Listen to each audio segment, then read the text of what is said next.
floods caused by heavy rains swept parts of DR Congo's capital on Tuesday. Over 55 people have been killed and dozens injured. Kinshasa's 24 neighborhoods were affected, according to local officials. More than 12 million people live in the Congolese city, many of whom now grieve loved ones. Around 4:15 a.m. we woke up. The water had gotten into the house. We tried to channel the water elsewhere after we noticed that there were more danger. We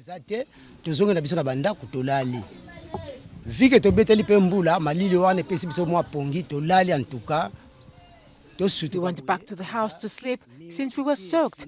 We went back to bed, and just after that, the wall collapsed on the children and the parents. And on a